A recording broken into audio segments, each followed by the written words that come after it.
سردار بزرگ تاریخ ایران، مردی که از میان ملت ایران برخاست و هرگز جز به ایران نیندیشید. برای ایران زیست و برای ایران مرد.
شنونده و بیننده مجله تصویری سینمارکس هستید.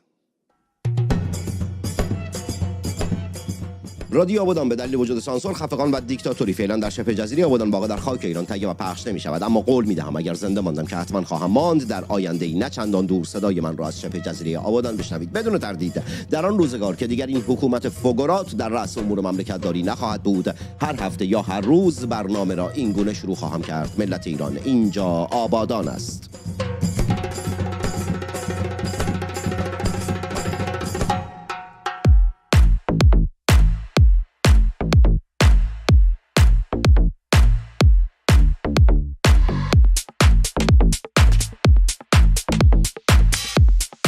ملت ستمکش، ملت زجر کشیده و قشنگ ایران، گلای لاله عباسی، ای ملتی که قلبتون همانند دشت‌های گل نرگس به اون قشنگ و زیباست. بدانید آگاه باشید که شنونده و بیننده مجله تصویری سینمارکس هستید. داخل این برنامه خبر و مبر و اینجور چیزا ندارم. امروز به روز به هلاکت رسیدن و سقط شدن ابو رئیسی، ابو رفت جایی که آب آفتابه رفته.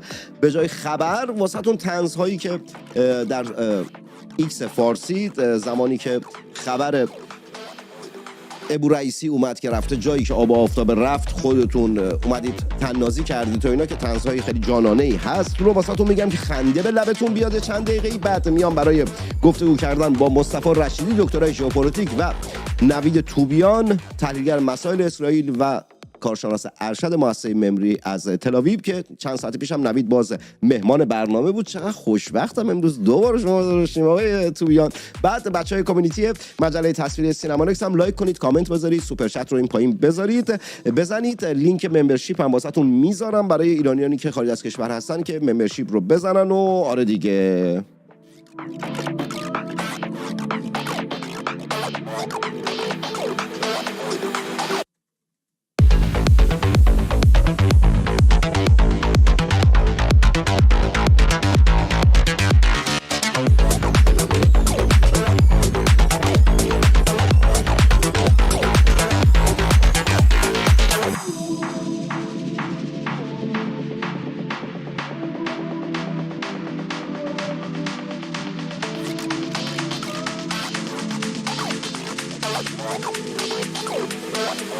لینک ممبرشیپ رو با پین کردم. ایرانیانی که خارج از کشور هستید میتونید روش کلیک بکنید و عضو بشید. ماهیانه هزینه اندکی است که پرداخت میکنید. نازجان کلهر همین اول برنامه سوپر چت زد. تشکر میکنم. حامی همیشگی مجله تصویری سینمارکس.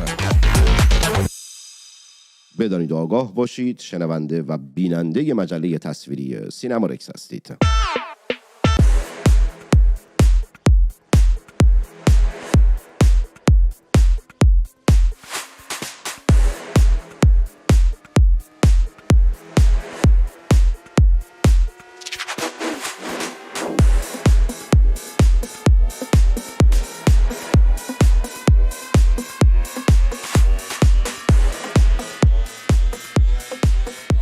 کاربری در ایکس نوشته بود طفلی نه مدرسه‌ش رو تموم کرد، نه قوه قضاییش رو، نه ریاست جمهوریش رو.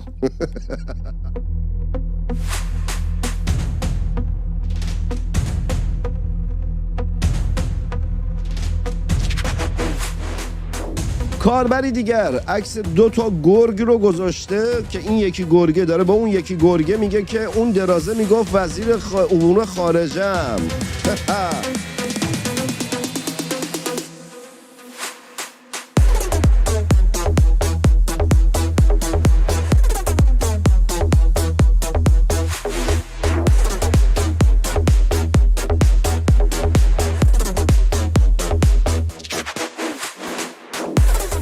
کاربری دیگر نوشته بود که هر خرسی هر جا هست یه قدم بره جلو.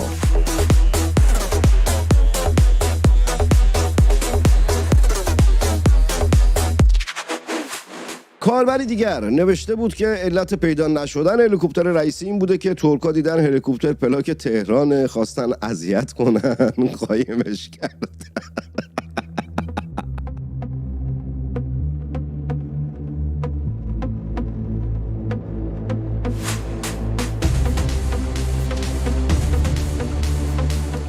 کاربری دیگر نوشته بود که خامنه‌ای گفته هیچ اختلالی در کارهای کشور پیش نمیاد. قشنگ مشخصه دست خرابه پلی استیشن رو داده بودن رئیسی باهاش بازی کنه.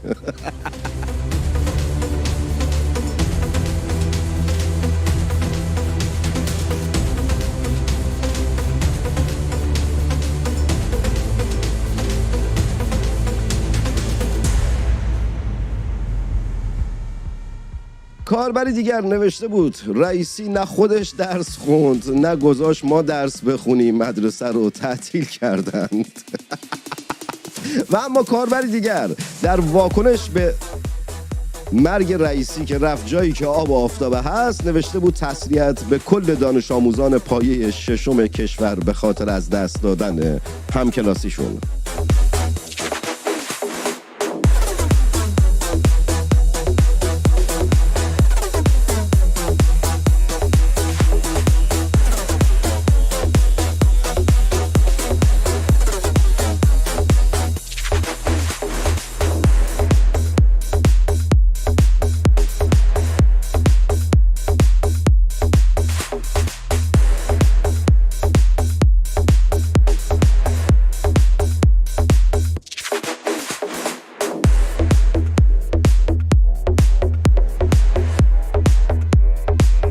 و اما کاربری دیگر نوشته بود خبر مرگش مثل پهپاداشون میمونه، 9 ساعت طول میکشه تا برسه به مقصد.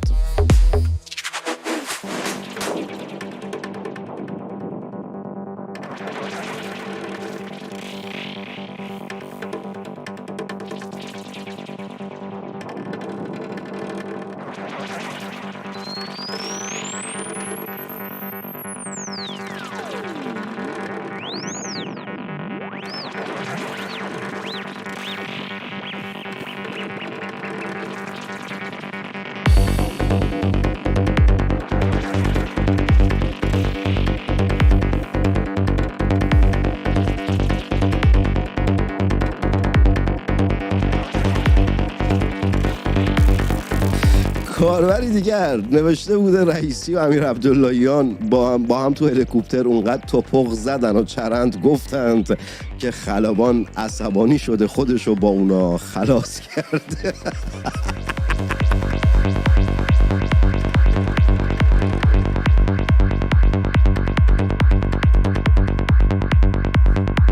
و اما کاربری دیگر نوشته بود که یا جد سادات خودت میدونی چقدر تعطیلات رسمی تو اردیبهشت کمه، خودت یه کاریش بکن.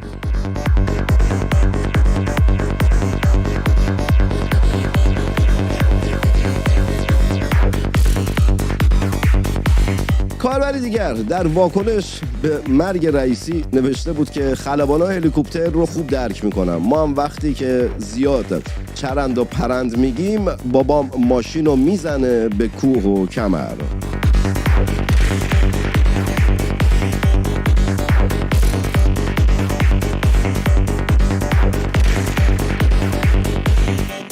کاربری دیگر نوشته با وسیله ای مرد که حتی نوشتن املاش رو بلد نبود، درسشون به اونجا نرسید.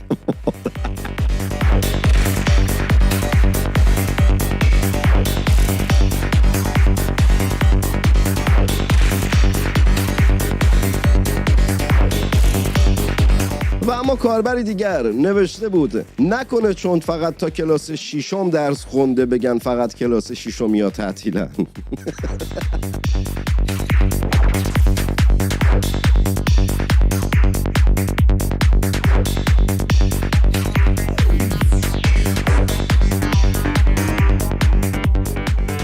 سعید قاسمی نماینده مجلس در جمهوری اسلامی امروز بازش کرده، گفته سپاه در قلب ایرانیان جا داره. نگاه کن عمو، سپاه تو نشیمنگاه ایرانیان هم جا نداره. چیزی که در نشیمنگاه ایرانیان هست اون فضولات انسانی است و اینها. در نتیجه سپاه هرچند اصلا در حد فضولات انسانی ایرانیان هم نیست که بخواد اونجا باشه. نه همون هیچ جا نداره، همون هیچ حله.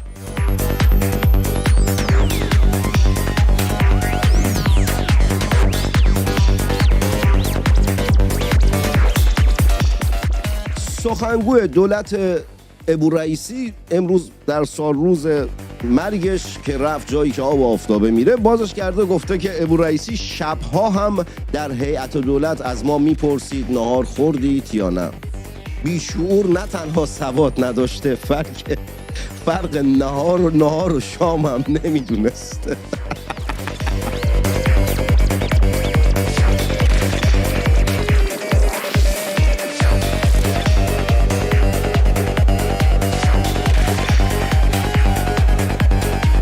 نیک نظمجو سوپر چت زد، متشکرم نیک نظمجو.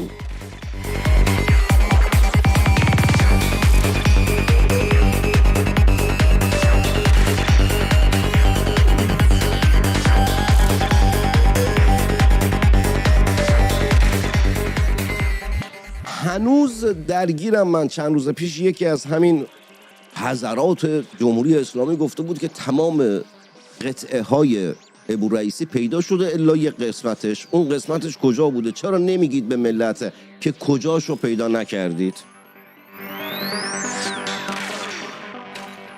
آقا شاید اصلا اونجا رو نداشته بنده خدا. این بچه ها و اینا هم حالا بعد اگه اونجا رو نداشته باشه این سوال پیش میاد که این بچه ها رو چجوری میتونه جمیل شیطنت کرده باشه. من خبر ندارم. بلکه گردن ما نندازید بگید محمد تنگ ما بی اطلاع، ما بی خبرام.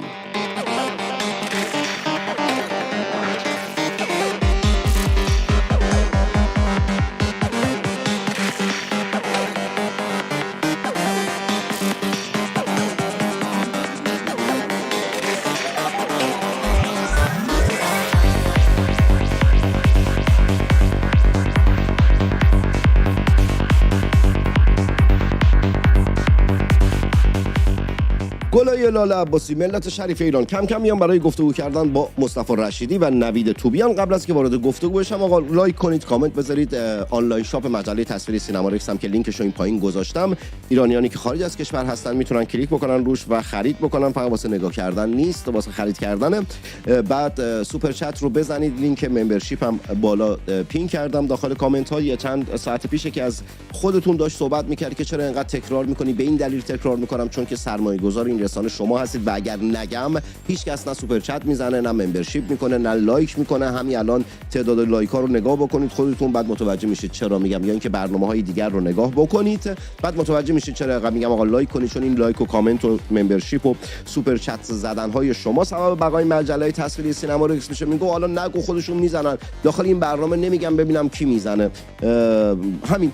بعد جونم واسهتون بگه کم کم میام داخل گفتگو، یعنی میام برای گفتگو با مصطفی رشیدی دکترای ژئوپلیتیک از بریتانیا و نوید جان توبیان تحلیلگر مسائل اسرائیل از تل آویو. مصطفی با شما شروع میکنم. اول یه تاریخچه ای از تأسیس قطر و تاریخچه قطر یه تو در حد 4 دقیقه فقط خواهشی که ازتون دارم تایم ها رو نگه میدارم به این خاطر که برنامه طولانی نشه. سر 4 دقیقه مصطفی جان استاپ میکنم شما رو که بعد بیام سراغ موضوع برنامه. از الان 4 دقیقه بفرمایید مصطفی رشیدی تاریخچه ای که از قطر میتونیم داشته باشیم.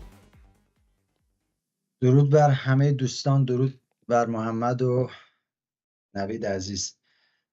ببینید خب شما میگین 4 دقیقه ولی فکر کنم خیلی طول بکشه، چون که اساس مسئله قطر بر تاریخچشه.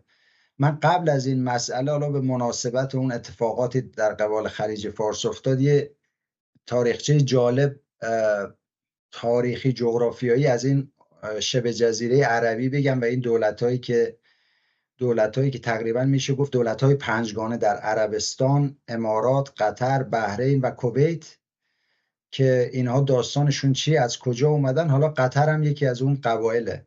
ببینید هر 5 قبیله‌ای که در کشور عربستان، کویت، قطر، امارات و بحرین هستن، اینا حدوداً میشه گفت 250 سال پیش اصلا در اونجا وجود نداشتن. اینا در بیابان نجد در منطقه مرکزی عربستان، همون جایی که وهابیت هم از اونجا به پا خاست و به تبعیت از محیط خشنی که در شبه جزیره عربی وجود داشت، سختگیرترین تفسیر از اسلام سنی رو در قلب بیابانهای نجد در منطقه شرقی حجاز داشتیم و اینها در قرن 18 یواش یواش این قبایل حرکت میکنن و خب آل سعود که در همون محدوده میاد و یواش یواش قدرت رو از بین سایر قبایل میگیره، بعضی از قبایل رو منکوب میکنه و کم کم قدرت میگیره و توجه استعمارگران غربی رو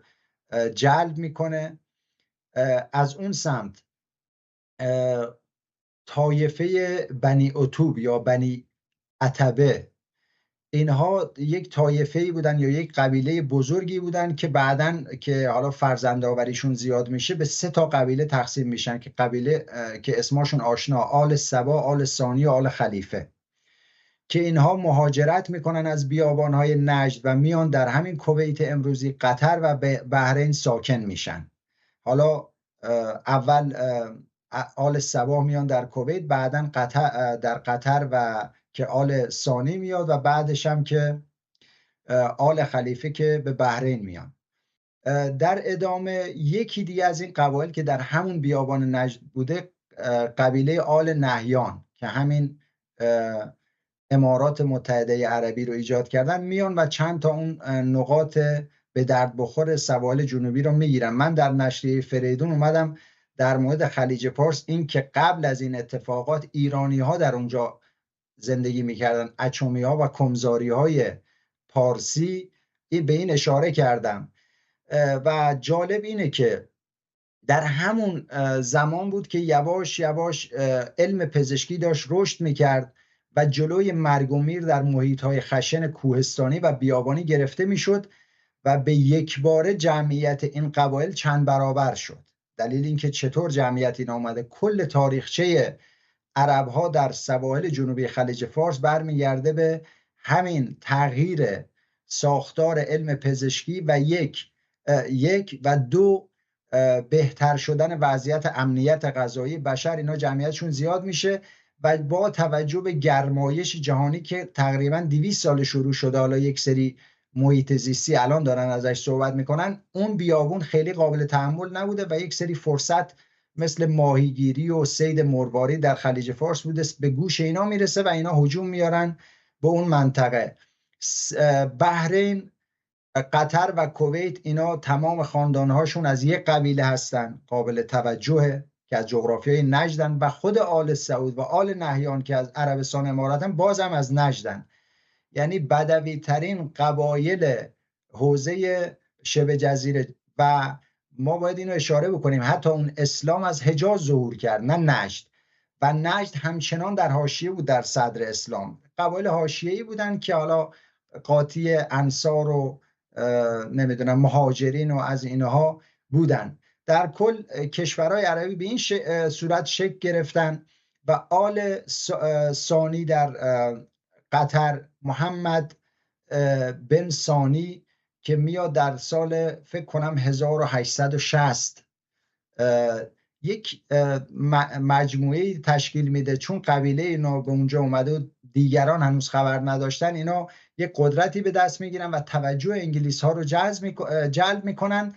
در سال 1916 رسما خودشون رو تحت الحمایه انگلیس اعلام میکنن. یه نکته هم اشاره بکنم، خاندان کعب که در خرمشهر یا محمره قدیم بودن، خب اینها قاطی همون تجار و دریانوردان ایرانی داشتن زندگی میکردن وقتی دیدن در اون سوی خلیج فارس اتفاقاتی میفته و پشت تمام این اتفاقات انگلیس بود، اینها هم به نحوی به دنبال این بودن که خودشون رو تحت الحمایه انگلستان اعلام کنن و اینجا رو به یک شیخ نشین و یک امارت تبدیل بکنن. اونایی که حالا میان در رسانه ها میشینن که نه اینها دنبال یک پارچگی ایران بودن، دقیقاً با تاریخ رو از ریشش خوند.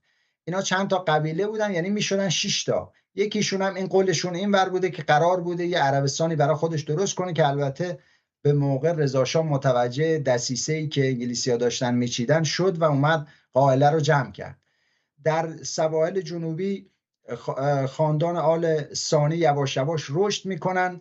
در سال 1971 توسط حمد بن خلیفه آل ثانی دولت قطر تشکیل میشه که البته خلیفه آل ثانی پدرش بوده که این حمد پدرش رو کنار میزنه، خودش میشینه جاش و دیگه قطر به شکل امروزی آغاز میشه. جالب اینه که همون موقع شاهنشاه آریامهر میاد سریعا جز اولین کشورهایی است که ایران که استقلال قطر رو به رسمیت میشناسه، برای اینکه انگلستان در اونجا نباشه، چون انگلیس داره از اونجا خارج میشه دیگه، بینا استقلال میده و حمایت‌هایی از قطر میکنه تا اینکه ما به وضعیت کنونی قطر میرسیم. ولی در کل میخواستم بگم که ریشه تمام این خاندان‌ها رو بدونید همشون با هم فامیلن و از نجد اومدن و چون ضعیفترین قبایل به لحاظ اقتصادی بودند، از همون اول زیر پر و بالشون رو کیا گرفتن؟ استعمار انگلیس. به 2 دلیل.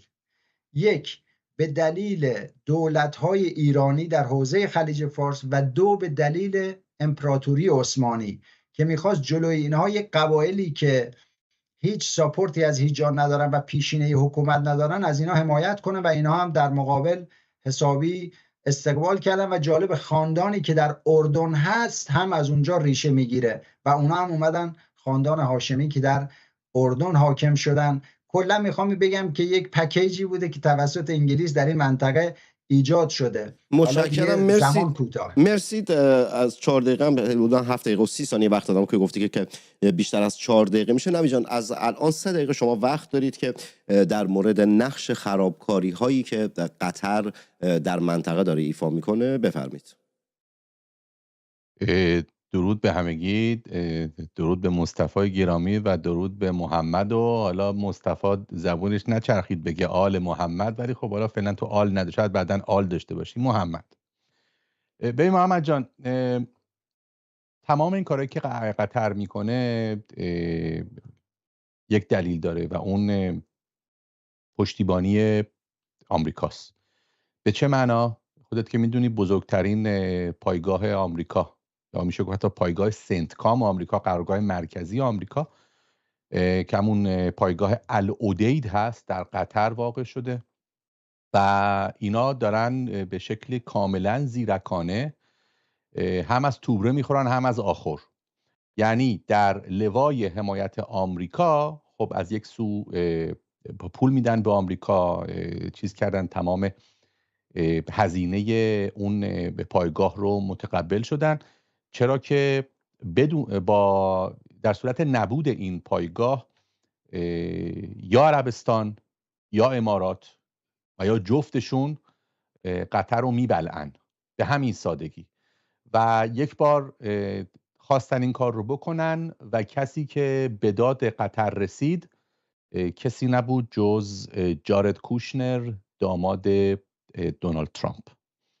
قطری ها تا جایی که من اطلاع دارم، من مطالعه زیادی نکردم، ولی تقریبا هیچ سازمان تروریستی اسلامگرایی نیست که از سوی قطر مورد حمایت قرار نمیگیره. نقش قطر در فراری دادن خالد شیخ محمود از بانیان فاجعه 11 سپتامبر بر همگان آشکارا و مبرهن است. اگر کسی نمیدونه میتونه بره تو وبسایت ممری و بخونه، تحلیل گسترده هست بکنم هم به عبری و هم به انگلیسی. و جالبه که بدونی که قرار بودی که خالد شیخ محمود رو بگیرن و تنها کسی که از این امر خبر داشت امیر قطر بود، ولی خب یهو دیدیم که خالد شیخ محمود غیبش زد قبل از اینکه دستگیر بشه. و خب طبیعتاً کسی که ایشونو فراری داده کسی نبوده جز امیر قطر. کلن ایدئولوژی اخوانی بیخود نیست که قطر و ترکیه با هم میسازن، هرچند که ترکیه کشور عربی نیست ولی خب طبیعتاً یک کشور اسلامگراست و بر پایه ایدئولوژی اخوان المسلمین که اول به قول معروف اگر توان نظامی ندارن، یک واژه‌ای هست در فرهنگ اسلام به نام دعوه، یعنی فراخوان، همون تبلیغایی که الان دارن در سراسر اروپا میکنن و فوج مردم دارن به این دین اسلام، اونم از به قول معروف از نسخه اخوانیش متشکرم نوید. گرایش پیدا میکنن. متشکرم. یکم اگر تیمپوی صحبت کردن ها رو بیارید بالا، فکر می‌کنم تو 3 دقیقه بتونیم بیشتر صحبت بکنیم، یه مقداری سرعت برنامه رو ببریم بالا. مصطفی با توجه به صحبتی که نوید کرد که میگه که خب واضحه که بزرگترین پایگاه نظامی امریکا در منطقه در قطر هست، چگونه وقتی که بزرگترین پایگاه نظامی امریکا داخل این قطر هست، باز ما میتونیم بگیم که اسناد و مدارکی باشه که بگیم که آقا در کارهای تروریستی که در منطقه داره شکل میگیره قطر نقش مهم یا نقش خیلی کلیدی داره. صدات رو از میوت اگه در بیاری ممنون میشم مصطفی. فکر کنم که اگه بذاریم یکم تایم بیشتر باشه، چون این یه بحث ریشه‌ای 4 دقیقه، چون من میدونم که حرفای نوید اگه ادامه پیدا میکرد یکم بهتر بود. این موضوع خورده باز بشه چون موضوع مهمه. نگاه کنید در همون بیابونی که من بهش اشاره کردم. من هماهنگ بکنم. نوید جان شما اوکی که تایمو بیشتر بکنیم یا نه؟ با کمال میل. اوکی پس اوکی من مشکلی ندارم. اوکی پس فقط خواهش میکنم مثلا 10 دقیقه 15 دقیقه 20 دقیقه نشه، خودتون سر یه تایم مشخصی استاپ کنید، بخش بکنید، چون داخل این برنامه من همانند شما 2 نفر کار تحقیقاتی نکردم، اطلاعاتی ندارم، فقط مدیریت برنامه دارم میکنم. مصطفی جان بفرمایید. من از یه جایی میارم به همون بحث نوید میرسونم که نوید ادامه بده. ببینید در همون بیابان نجد ما 2 تا تقریبا میشه گفت که اگه بخوایم تو جهان اسلام ترسیم بکنیم 4 نقطه جغرافیایی محل اسلامی هستن که اسلام تندرو در واقع بهش اشاره میشه. 4 تا نقطه. 1 محدوده قاهره که اخوان المسلمین از اونجا بلند میشه به دلیل اینی که مهندسین، پزشکان و روزنامه نگارانی که مثل همین علی شریعتی ما رفتن غرب، نتونستن در جامعه غرب حل بشن، اونجا نتونستن خودشون رو جا بندازن، سرخورده شدن، برگشتن به جای اینکه به فکر این باشن چجوری ما به اون تمدن غرب برسیم، اومدن و یه واکنش رادیکال به تمدن غرب نشون دادن و گفتن این تمدن همون جاهلیت مدرنه. یعنی سیاسی ترین رویکرد همون اخوان المسلمین بود.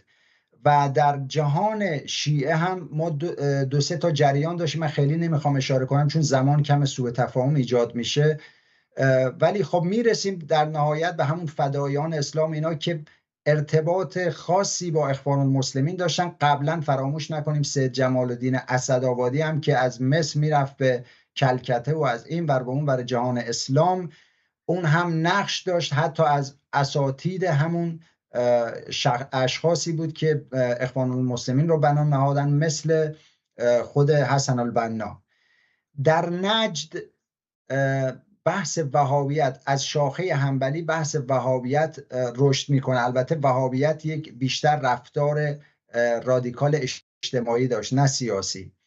و یکی هم در منطقه دیوبند، روستایی در شمال غرب هندوستان که از دلش بدنه‌ای از طالبان و مدارس پاکستان و اون تندروهای جنوب اسلامی جنوب آسیا به وجود میاد. 4 تا نقطه. من کوتاه بگم، در یک زمانی اخوانی ها از دست اون جریان ناصری که فرار میکنن به شبه جزیره وقتی میان به عربستان میان، عربستان از اونا میترسه، اونا رو تارمار میکنه، به همین قطر میان و در اونجا یک جریانی شکل میگیره، ترکیبی از وهابیت که خیلی بحث تکفیر میکرده و از اون سمت هم اون چجوری بگم جهادی گرایی، یعنی جهادی تکفیری از اونجا در هم آمیخته میشن، جریانی تحت عنوان جریان سروری، و از اونجا ریشه القاعده شکل میگیره و بعد از اون داعش یک خوانش دیگری از همین قضیه است.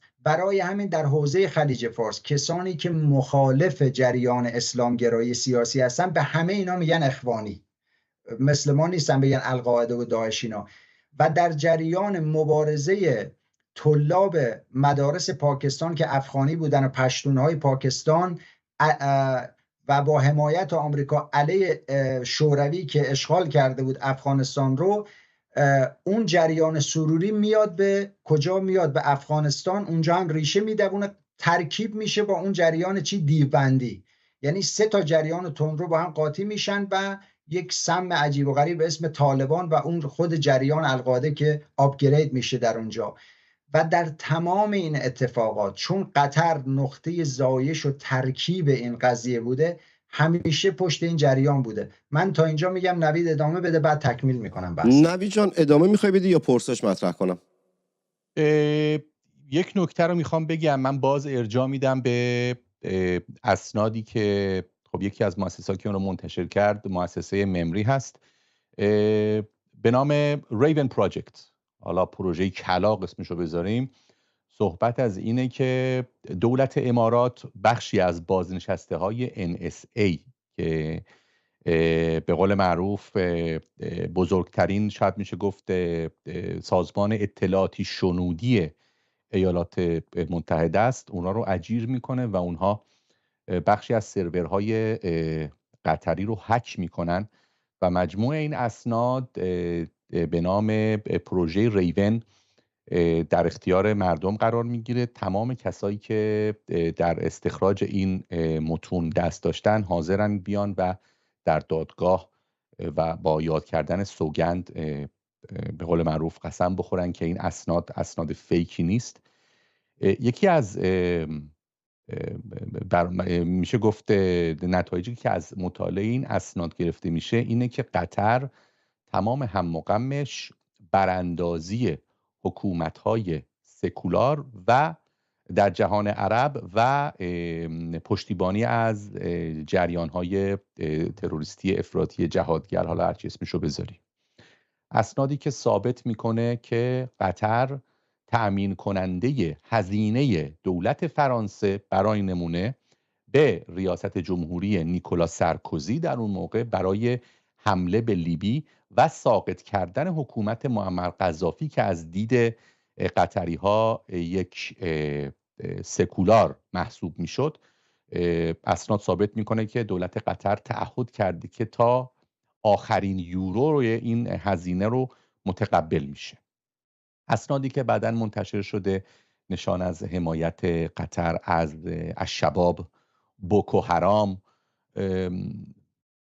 هر موجودی که تو بخوای اسمشو بیاری و مربوط میشه به همون اسلامگرایان افراطی، اینا ازش حمایت کردند. علاوه بر رخنه در دانشگاه‌های آمریکا تا حدی که حتی کادر تدریسی و اون سیلابوس رو، اون مواد تدریسی در بعضی از دانشگاه‌ها رو اونا تأمین می‌کردن. این خودش باعث روی کار آمدن بعضی از میشه گفت حتی استادهای دانشگاه نالایق بود. نمونه بارزش همون کلودین گی هست، رئیس پیشین دانشگاه هاروارد که به اتهام سرقت ادبی، چون یک تز دکترا نوشته بود و اون کردیت هایی که قرار بود بده رو نداده بود، یه سری اومدن نشستن و تحقیق کردن و به دنبال این افتضاح بود که خانم کلودین گی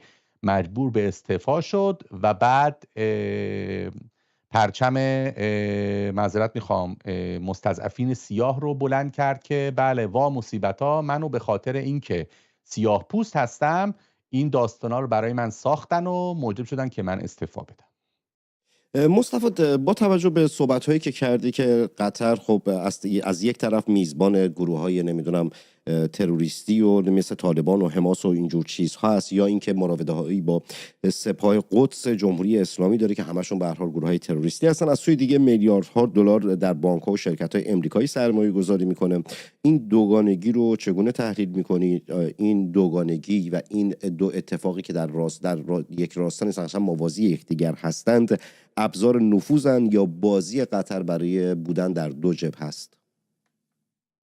نیازه که من یه خورده دیگه همچنان تو اون ریشه ها کاوش بکنم بعداً، چون نوید به زیبایی داره بحث‌های اطلاعاتیشو کاملا جلو میبره. یه جایی من به نوید میرسم، یعنی بحثمون دقیقاً یکی میشه. ببینید در این وسط اگه دوست داشتید جواب سوالای منم بدید تا اگر تمایل داشتید جفتتون با هم دیگه جواب سوال من بفرمایید. آره ببینید در اون تفکر اخوانی یک تفاوتی که با سایر جریانات اسلام سنی داره اینه که اخوان المسلمین یک نگاه جهان شمول به جهان اسلام داره، برخلاف سایر سلفی ها. میگه ببینید درست شیعیان از دید ما کافرن، ولی این شرکی که شیعیان دارن دقیقاً ادبیاتشونه. من کتاب سید قطب، محمد قطب، محسن، همه اینا رو یه دوره خوندم چون یه تحقیق در مورد اسلامگرا انجام میدادم. یک کتابایی داره. حالا ببینید اعلام میکنه اونجا که شیعیان دچار شرک اخفا هستن و این شرکشون قابل گذشته برای اینکه ما بتونیم در مقابل دشمن اصلی یعنی اون غربی‌ها یا حکومت‌های سکولار استوار باشیم. دلیل این که قطر با جمهوری اسلامی، با اینکه حالا بعضی شاید بگن اینا سلفیان اینا شیعن، چجوری اینا با هم ارتباط میگیرن، اخوان المسلمین اساساً اعتقاد داره که میشه با شیعیان کار کرد، با همین دولت شیعی جمهوری اسلامی کار کرد برای اینکه یک جبهه دیگر رو تضعیف کرد. جبهه دیگر که باید تضعیف بشه کجاست؟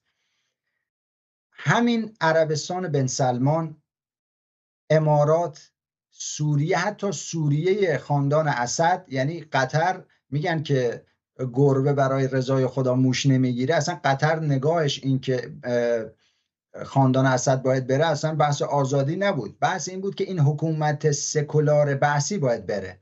قطر از قدیم مخالف بعث بود چون میگفت بعث یک حکومت سکولار است و مخالف حکومت سکولار در مصر هم بود که خیلی به جریان انقلابیون اخوانی مصر کمک کرد.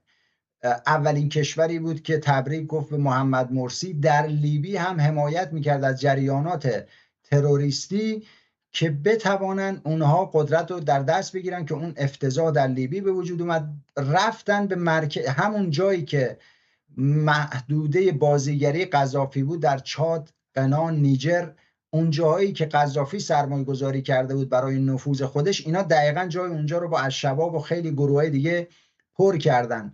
در نتیجه رابطه قطر با جمهوری اسلامی بر این اساس تفکر اخوانی قابل درکه. رابطه ترکیه که حزب AKP که برمیگرده به نجم الدین اربکان که خودش یک اخوانی خیلی تندرو بود که خیلی مواضع تندی هم علیه اسرائیل داشت، باز قابل درکه. پس رابطهش با جمهوری اسلامی قابل درکه. و حالا چرا در این وضعیت که اسرائیل مخالف قطره، اسرائیل تنها قدرتی هست در منطقه که خیلی شفاف، الان این روزا هم من چند تا پادکست دیدم که یهودی آمریکایی‌ها، حالا حضور ذهن ندارم که کیا بودن ولی گوش کردم، خیلی جالب بود، در مورد اطلاعات گسترده‌ای در مورد همین چیزایی هم که نوید میگفت اشاره کردن. توی چند تا یوتیوبر بودن داشتن با هم گفتگو میکردن. اما داستان چیه؟ ببینید فعلا در شرایطی که جمهوری اسلامی یک تهدید بزرگتر برای غربه، آمریکا فعلا با توجه اینکه باید پایگاهش در اونجا حفظ بشه با قطر داره مصالحه میکنه.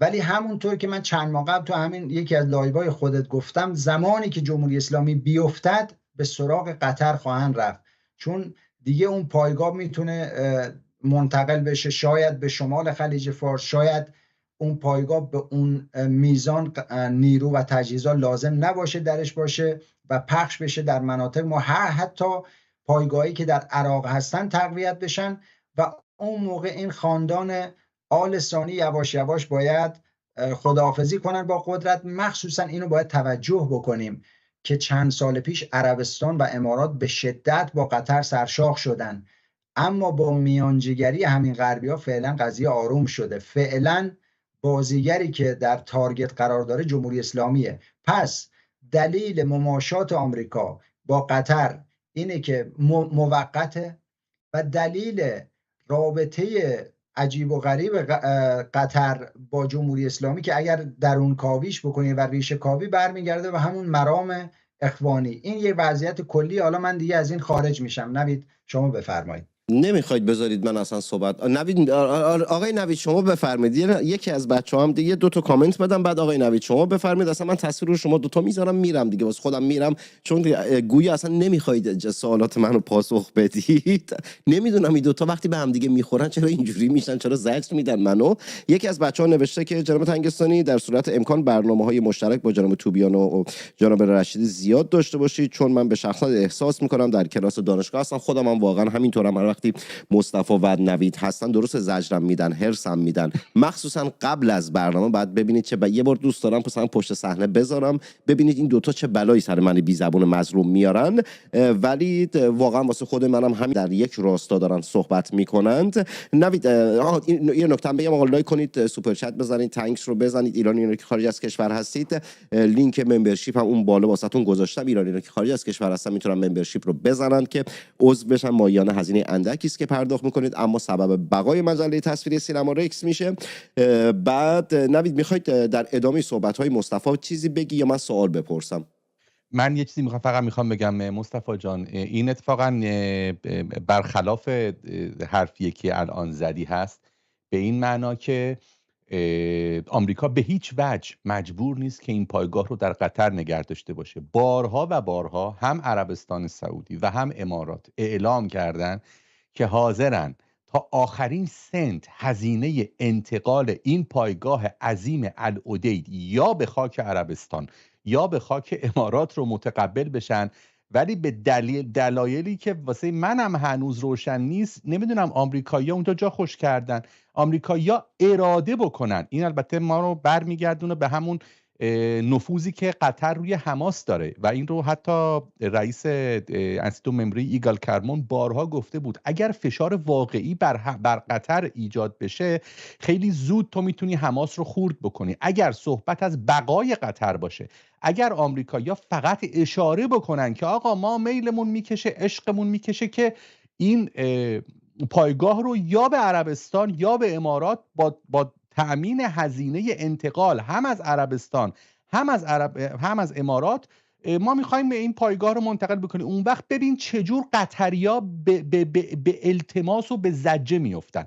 کاریه که من البته این امر تازه‌ای درباره ترامپ نیست. دموکرات ها قطر رو بزرگترین همپیمان استراتژیک آمریکا در خارج از ناتو چیز کردن و من نمیدونم که خلاصه این قضیه کجا آب میخوره. همین، فقط خواستم همین رو بگم. الان سوالم مصطفی پاسخی دارید در راست مخالفتی که نوید داشت؟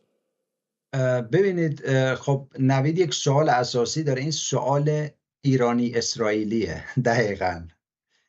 دقیقاً ما ایرانی ها و اسرائیلی ها خیلی راغب هستن که این قطر از سر راه برداشته بشه. اما داستان چیه؟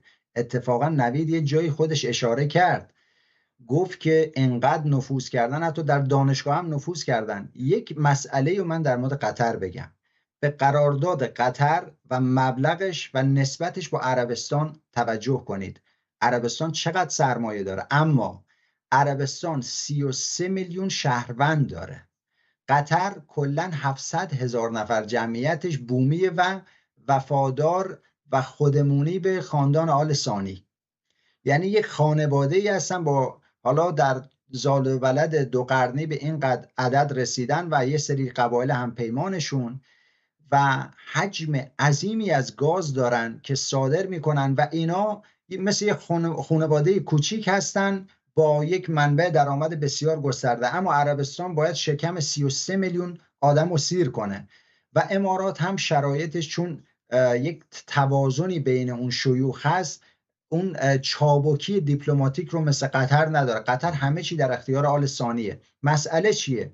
قطر همون جوری که نوید خودش اشاره کرد در تمام دانشگاه، در ورزش، حتی در سیاست، در بین سناتورها و نمایندگان متاسفانه در آمریکا نفوذ کرده و در منطقه هم نفوذ داره و یک مصلحتی هم آمریکایی‌ها بهش نگاه میکنن. ببینید عربستان و امارات دقیقاً در مظن اتهام و توهم جمهوری اسلامی هستند. یعنی حتی در دوستانه ترین شرایط، همین قبل از مذاکرات، به امارات و عربستان هشدار میده که ببینید آمریکا به من حمله کرد، منم شما رو میزنم، با اینکه این همه هیئت دیپلماتیک داره میره و میاد. اما قطر برای جمهوری اسلامی نقطه اعتماده.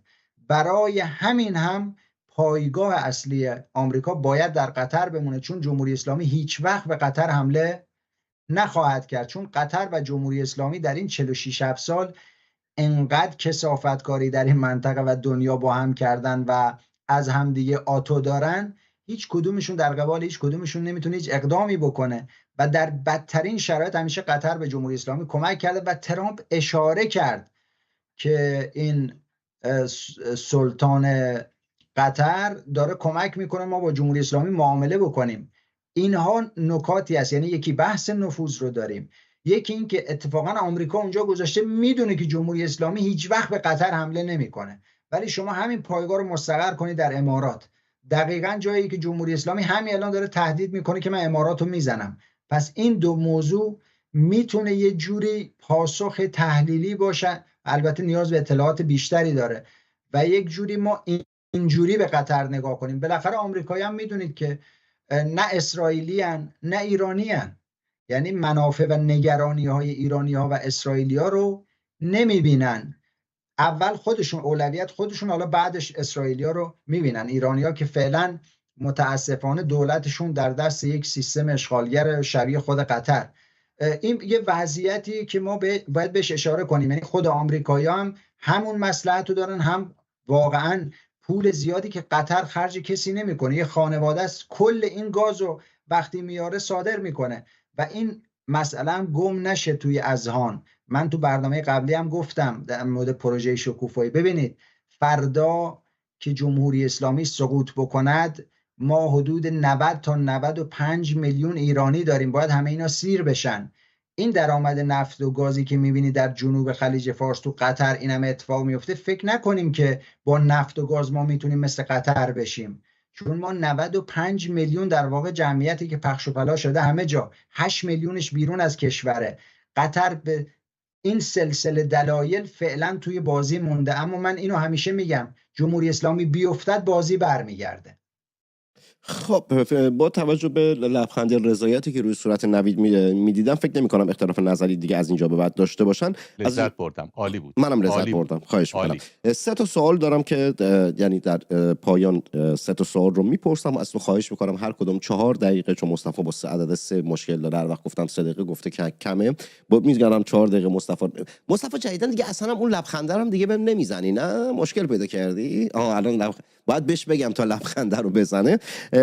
از نوید شروع میکنم. نوید، قطر خب از یک طرف با گروه‌های تروریستی حمایتشون داره میکنه، نمیدونم میزبانشون میشه، سپاه قدس رو چی میکنه، از طرف دیگه میاد میلیاردها دلار در بانک‌های امریکایی و شرکت‌های امریکایی سرمایه گذاری میکنه. این دوگانگی رو چگونه تحلیل میکنی؟ آیا ابزار نفوذ برای بازی در دو جبهه هست یا نه تحلیل دیگری داری؟ قطری‌ها، من اینو البته حرفی که میزنم استناد به دوست مشترکمونه، اسمشو اینجا میارم، اشکان صفایی عزیز، که میگه قطری‌ها دست روی هر چیزی که بذارن و بتونن بخرن اونو میخرن. یعنی هم چپ رو تونستن درش نفوذ پیدا بکنن در هر جا که نفوذ پیدا کردن، و هم راست رو، هم سناتورهای دموکرات رو در آمریکا خریدن، هم سناتورها و نمایندگان مجلس جمهوری خواه.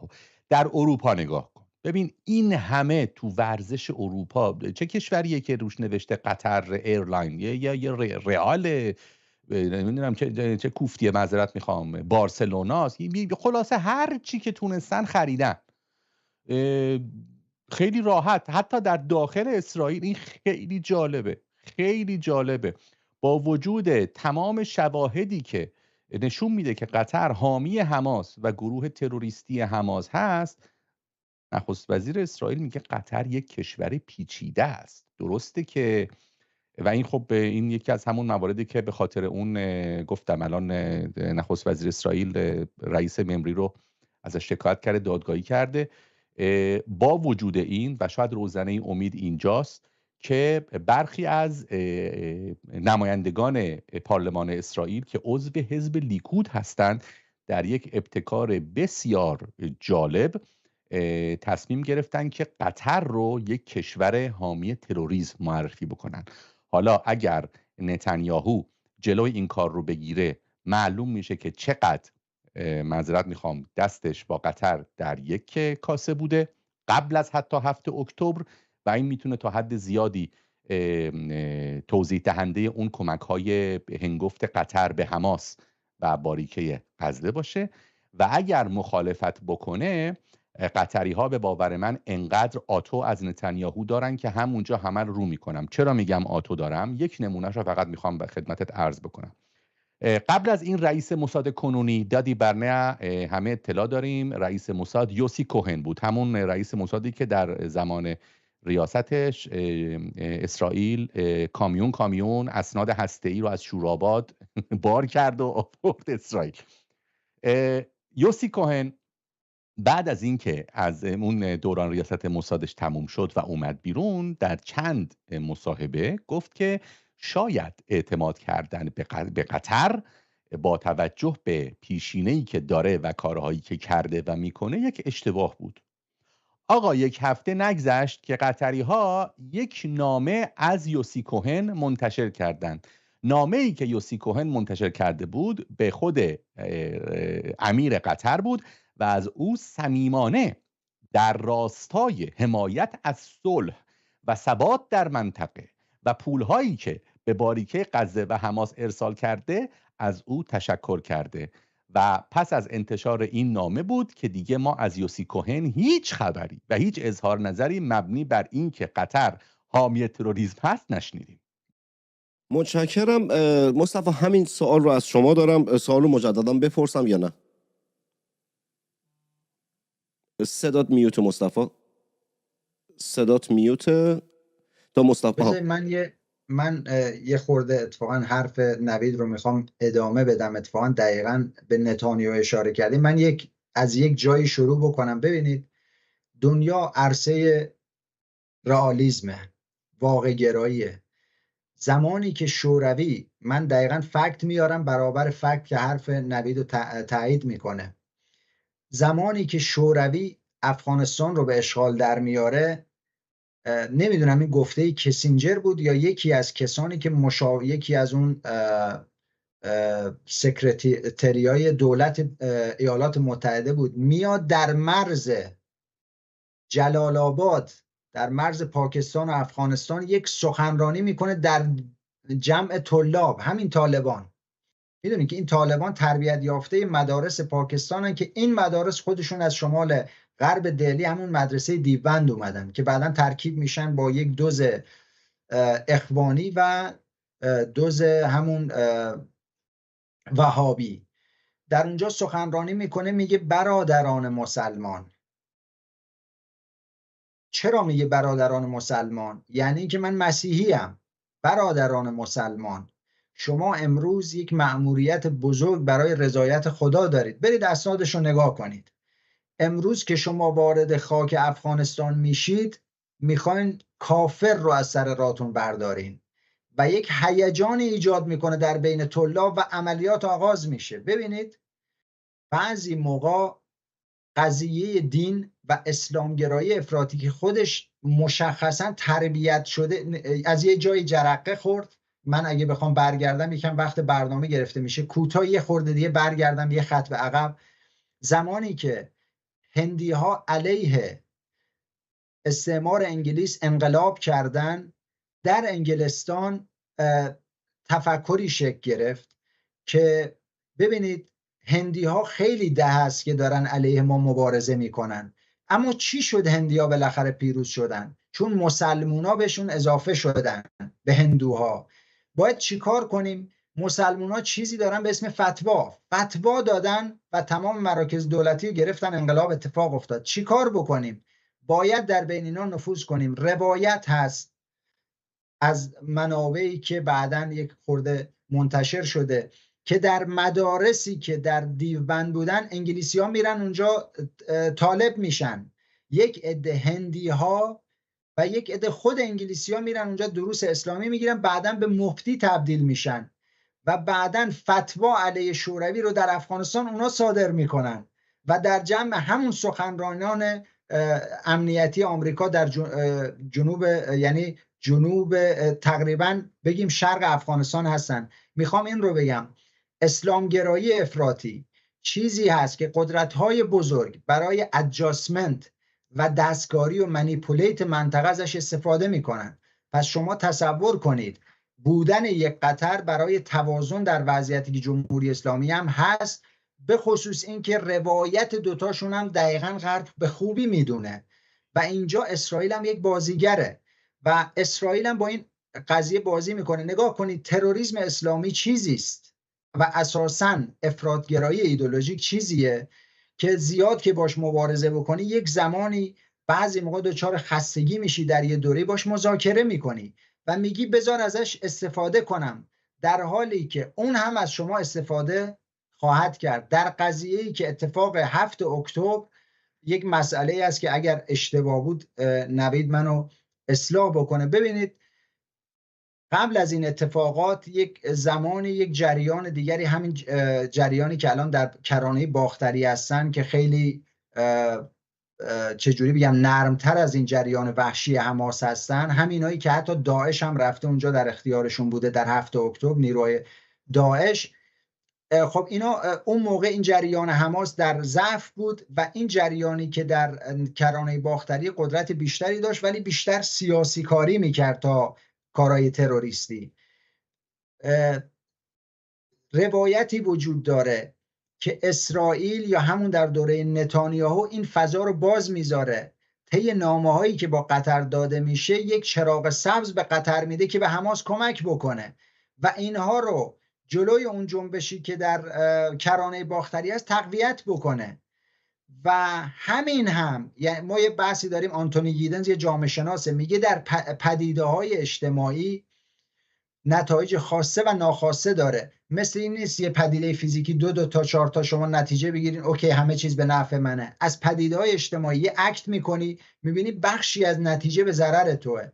اقدامی که اونجا اگر نتانیاهو واقعا انجام داده اقدامی بوده که به امنیت ملی اسرائیل خدشه وارد کرده، شاید بعداً در دادگاه به سراغش برن. و اینکه جنگ همچنان یک جوری کجدار و مریض جلو میره، بخشیش تروریست بودن حماسه و بخشیش هم اون قضیه است که فعلا نتانیاهو میخواد در قدرت بمونه. اینو خیلی شفاف بگیم، اصلا تعارفی با کسی نیست. این یک واقعیتی که ما دومش رو بگیریم میبینیم در همون جریان انقلاب هند هم همین بازی با رادیکالای اسلامی بوده، در افغانستان بوده در وقتی که با شوروی می جنگن و در قطر هم همچنان جریان داره.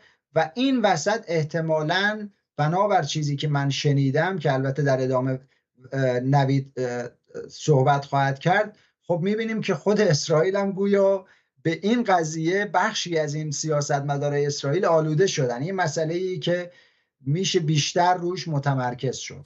مرسی، متشکرم نوید. فکر نمی کنم که پاسخی بید، چون احساس با توجه به گفتگوهای متعددی که در 1 سال خورده گذشته با داشتم جست گریخته خودت هم به نکاتی که الان مصطفی گفت تا یه حدود زیادی اشاره کردی و اینها. در نتیجه سوالم رو میپرسم و خواهش میکنم که دیگه تایم رو رعایت کنید چون زمان برنامه هم تموم شده. در به هر حال قطر اسناد و مدارکی هست، تحلیل هایی هست که در سالهای گذشته بخشی از منابع مالی پروژه های تروریستی که در منطقه بوده رو قطر تأمین کرده. آیا نقش قطر فراتر از یک بازیگر مالی و به عنوان یک مهره امنیتی برای بی‌ثبات کردن منطقه داره ایفای نقش میکنه یا خیر؟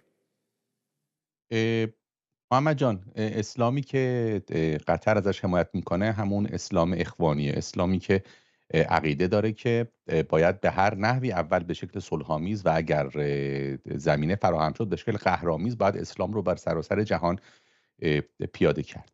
تا اگر تمام این به قول معروف گسترش اسلام در اروپا رو نگاه بکنی، یک روزنامه‌نگار هست الان در کانال i24 اسرائیل هست، قبلا چیز بود، این قبلا خودش رو شکل یکی از این شیوخ عربی در آورده بود، رفته بود و داخل این سلول‌های اخوانی در اروپا شده بود و علنا اونا که البته به عنوان پناهنده و یا مهاجر کاری اول خودشون رو قلمداد کرده بودن، در خلوت که بودن و با این فردی که فکر می‌کردن یک شیخ عرب فلسطینی هست، چون خودش اونطوری جا زده بود، گفتم که هدف ما اشغال اروپاست و این دقیقاً همون کاریه که قطر داره دنبال میکنه. خود قطر نه، ولی به اندازه کافی نیروی نیابتی داره که این کار رو انجام بده.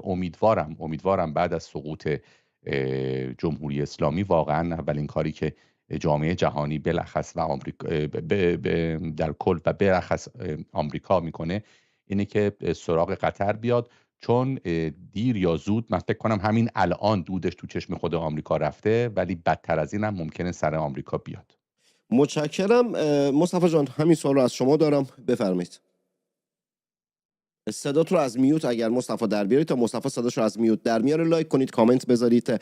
سوپر چت ها امشب خیلی کمه، ممبرشیپ هم که یه نفر بیشتر ممبرشیپ نزد، لینک ممبرشیپ رو بالا پین کردم واسهتون. ایرانیانی که خارج از کشور هستند میتونن رو ممبرشیپ بزنن و عضو بشن، ماهیانه هزینه اندکی است که پرداخت میکنید. مصطفی جان بفرمایید، 4 دقیقه از الان. من حواسم به پیامایی که بچه‌ها میذارن هم هست در مورد وضعیتی که حالا چیکار کنیم با قطر که این وضعیتش و مصطفی اگه خواهش میکنم، من سوالا رو مانیتور میکنم. بله. میخوام یک نکته اشاره کنم. ما 2 تا مسئله رو فعلا اشاره نکردیم. یک، ببینید به همون میزانی که جمهوری اسلامی دنبال اسلام گرایی است، قطر هم هست. تمام مدارس اسلامی و دانشگاه‌های اسلامی در قطر در دست اخوان المسلمینن، یعنی هیچ فرقی با جمهوری اسلامی نداره. 2، شبکه الجزیره که استاد جعله در مورد همین اتفاقاتی که میافتاد، عملیات‌های تروریستی که حماس میکرد، به زیبایی با کارشناسای کاملا انگلیسی بلد اومدن جعل کردن و به خورد غربی‌ها دارن میدن که حماس چقدر مظلومه. این 2 تا قضیه هم، این 2 تا فاکتور هم باید به قطر اضافه بکنیم. و ببینید در شرایطی که وجود داره، اگر جمهوری اسلامی بیفتد، فلسفه وجودی اخوانیسم هم از بین میره. زمانی که اسلام شیعی ایجاد شد و در تقابل با آمریکا قرار گرفت، آمریکا احساس کرد که باید همون جریانی که انگلیس پرورش داده بود اون رو حفظ کنه، یک توازنی بین این تروریستای 2 سمت اسلامگرای سیاسی ایجاد بکنه. وقتی که جمهوری اسلامی بیفتد، دولت قطر هم یا کلا همه چیز رو تحویل میده در مورد این حمایت‌های زیر به زیری که میکنه، فعلا به نفع آمریکاست، چون خیلی جاها هم این بازی که ایجاد شده جمهوری اسلامی رو تعدیل کرده. نگاه کنید داعش اومد و هزینه بزرگی برای بشار اسد ایجاد کرد، اومد عراق رو هم گرفت، حمله کرد به دولت مورد حمایت جمهوری اسلامی و در جاهای مختلف اومد، حتی در افغانستان. و یه نکته هم اشاره کنم، دائم از داعش خراسان میگن و اینکه تاجیکستان و ازبکستان رو خواهد گرفت. این اساساً یک گزاره غربیه، این یک دروغه که غربی‌ها تعبیه‌اش کردن که اگر اتفاقی برخلاف میلشون در آسیای مرکزی افتاد، اونجا هم یه داعش راه بیفته. داعش همه جا وجود داره، تفکرات اسلام سنی همه جا زمینه ایجاد یک بحران داره، حتی در همین انگلستانی که من روزانه شاهدش هستم، زنان با نقاب میرن و میان. واقعیت اینه که فعلا توازن شده، چون جمهوری اسلامی کلا نبردش نامتقارن و تروریستی از طریق تونل و این بزن و در رو هست. غرب هم گفته خب خوبه، این جریان شر در مقابل اون جریان شر و شریر میتونه یک توازن ایجاد کنه. با افتادن جمهوری اسلامی اساساً فلسفه وجودی اردوغان و همین آل ثانی از بین میره و قضیه کلا برعکس میشه. من همیشه میگم ترکیه و قطر چرا زور میزنن جمهوری اسلامی بماند؟ چون خودشون هم بتونن به بازیشون ادامه بدن. متشکرم، مرسی. سوال رو هم الان میخوای پاسخ بدی؟ سوال رو میشه تکرار بکنی؟ آره فقط از تایمت 40 ثانیه مونده، ازت خواهش میکنم. مصطفی دقیقا مثل دانش آموزان بازیگوش کلاس و دانش آموزان باهوش چی گفتم آقا، دانش آموزانی که باهوشن اما بازیگوشن قشنگ همه چی رو میگه الا سوالاتی رو که من بعد ازش میپرسم. آقا با توجه به اسناد و مدارکی که هست که قطر در پروژه های زیادی در خرابکاری منطقه در هم راستا با جمهوری اسلامی یا هم صدا با جمهوری اسلامی بوده نقش داشته، آیا میتونیم نقش قطر رو فراتر از یه بازیگر مالی به عنوان مهره‌ای برای بی‌ثبات کردن منطقه تعریف بکنیم یا خیر؟ ببینید در بسیاری از جاها من اشاره میکنم به حرفایی که هیلاری کلینتون زد در مورد داعش و همون موقع بعداً ترامپ اومد اشاره کرد که داعش رو شما ایجاد کردین. یعنی اینکه قطر با بخشی از سیاستمدارای آمریکا در بعضی جا همکاری کرده. یعنی اگر یک جایی اتفاقی افتاده و خرابکاری ما میبینیم، یک همکاری امنیتی بین غرب و قطر بوده. میگم که برای توازن با جمهوری اسلامی بوده. بله قطر داره خرابکاری میکنه در منطقه و این منطقه با وجود قطر، جمهوری اسلامی و ترکیه AKP اردوغانه که روی خوش نمیبینه و ثبات نمیبینه و با این وضعیت اگر بخواد ادامه پیدا کنه هر روز بحران‌ها تلمبار میشه. من خیلی وقت دیگه ندارم، محمد محدودمون کرده، ولی این رو بگم همین طوفان‌های گرد و خاکی که بر سر منطقه غرب ایران داره میباره محصول تقابل اسلام افراطی شیعی و سنی. حالا بگیم چطور، یک داستان مفصل داره که من یه موضوعی دارم روش کار میکنم، تأثیر بی‌ثباتی بر بحران‌های اقلیمی که وجود داره، حکومت‌های شکننده، تروریسم و اون حکومت‌های مافیایی که مثل جمهوری اسلامی وجود داره، چطور این بحران‌های که داره تمدن رو میبله داره اینجا ایجاد میکنه. متشکرم، مرسی نوید. سوال پایانی که دارم بعدش صحبت پایانی هم، یعنی زمان برای صحبت پایانی هم میدم. 3 دقیقه نوید جان وقت دارید که پاسخ به این سوال که در حالی که به هر حال وقتی که من روزنامه نویس و شما تحلیلگر آگاه هستیم از نقش قطر در حمایت از گروه‌های تروریستی و افراطی‌گرایانه، بدون تردید امریکا و اسرائیل و اینها هم خبر دارن از این قضیه. آیا حفظ ارتباط به خاطر سرمایه‌گذاری‌های سنگینی است که قطر در منطقه داره میکنه یا اینکه امریکا سیاست دیگر رو میخواد پیش ببره و واکنش و نگاه دولت اسرائیل به قطر چگونه است؟ خب محمد جان، دولت اسرائیل به قطر بهت گفتم بنیامین نتانیاهو شخصا قطر رو کشور پیچیده میدونه، نه حامی تروریسم بود، میگه که یه سری به قول معروف ابعاد حمایت از تروریسم هم درش هست ولی نه همش، که البته به این گفتم این به خاطر آتویی که قطر از به باور من از بنیامین نتانیاهو داره و گفتم امتحان اصلی نتانیاهو هنگامیه که اون لایحه به قول معروف اعلام قطر به عنوان یک دولت تروریستی به تصویب دولت برسه. اگر نتانیاهو جلوش رو بگیره که خب به آشکاره چرا، و اگر جلوش رو نگیره بعدن قطری ها از اون آتوهایی که علیه نتانیاهو دارن به باور من استفاده میکنن. این که آمریکا الان با وجود اطلاعاتی که داره و من هیچ دلیل دیگه این نمیبینم که اطلاع داشته باشه، قطر و عربستان و کشورهای منطقه الان دارن رسما اقتصاد آمریکا رو نجات میدن و اون سرمایه گذاری هنگفتی که در بازسازی زیرساختهای فرسوده آمریکا است، بخش عظیمیش قراره که از همین سرمایه گذاری های کلان امارات، عربستان و قطر تامین بشه. تا اون موقع فعلا همین آش و همین کاسه متاسفانه. مصطفی جان نظر و دیدگاه شما؟ ببین همینجوری که نوید اشاره کرد، حالا آمریکا به جدا همین کشورهای اروپایی کلی دارن حمایت از کشورهای عربی میگیرن و مخصوصا قطر که گفتم یه خانواده است، هرچی پول از گاز و اون مواهب قطر در میاره، موقعیت قطر داره خانوادگی خرج میکنه، اینقدر پول اضافه داره که همه جا داره خرج میکنه و واقعیت اینه که یک سری بحران‌ها در غرب وجود داره که نیاز به این پولای هنگفت هست. پس سکوت در کنار این اتفاقاتی که قطر رقم میزنه، به علاوه این که از همین قدرت شریر قطر دارن برای موازنه با جمهوری اسلامی در جنگ متقارن استفاده میکنن، قشنگ تکلیف مشخصه. اما این که اسرائیل چرا بخشی از سیاستمداران همچین مسیر رو رفتن، این حالا جای بحث مفصل داره که دیگه در زمان این برنامه نمی گنجه. متشکرم، مرسی. میام برای بخش پایانی که صحبت پایانی مهمان است چند تا نکته بگم که نازجان کلهور سوپر چت زد، متشکرم. بریک سوپر چت زد، متشکرم بریک جان.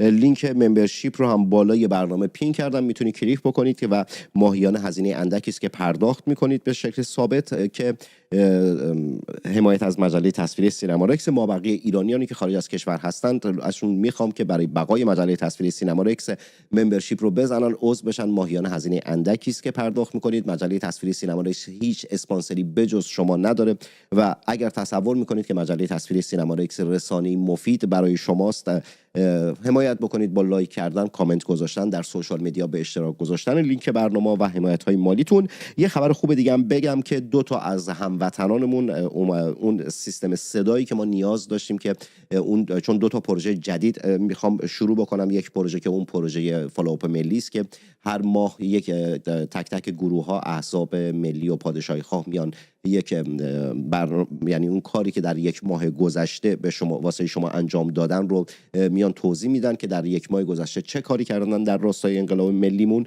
که اون هنوز شروع نشده. اما یک پروژه دیگر داشتم که بیرون از استودیو واسه برنامه سازی بکنم که با توجه به این که سیستم صدا توسط این 2 تا هموطن تهیه شد، سیستم صدایی که بتونیم بیرون از استودیو، چون داخل استودیو سیستم صدایی داخل استودیو با سیستمی که بیرون هست با توجه به آلودگی‌های صوتی که در آمبیانس‌های بیرون از استودیو وجود داره، اینا سیستمی دیگر نیاز داشتیم تامین شده. در نتیجه اون پروژه رو میتونیم خوشبختانه شروع بکنیم که فکر می‌کنم از هفته دیگه اون پروژه شروع بشه که برنامه‌ای بیرون از استودیو واسهتون خواهم داشت که هم یکم از لحاظ تصویری یکم جذابیت بیشتری داشته باشه، هم این که بتونم برنامه‌ای متنوع تری واسهتون بسازم. امیدوارم که بتونیم مجله تصویری سینما رکس تداوم داشته باشه و ادامهش بدیم با حمایت‌های خود شما، چون که تنها سرمایه‌گذار شما هستید. بیام سراغ بخش پایانی برنامه. هر کدوم از مهمان‌ها 4 دقیقه، سر 4 دقیقه کات می‌کنم صدا رو. می‌بینید تنگستانی لذت نداره، حرمت داره. اینجوری میاد میگه که آقا نفری 4 دقیقه راحت واسه خودتون صحبت کنید تو من اصلا حرفی نمی‌زنم. 4 دقیقه واسه خودت آقای مصطفی جان. مصطفی 4 دقیقه صحبت پایانیت رو میشنوم. از الان 4 دقیقه که شروع بشه، سر 4 دقیقه به جون مادرم، به قرآن مادرم، مصطفی خیلی هرس میده سر تایم و اینها. اول نوید بگه، با دست اشاره کرد اینجوری. اول نوید جان اول شما بفرمایید. جدیداً با دست با هم صحبت میکنه.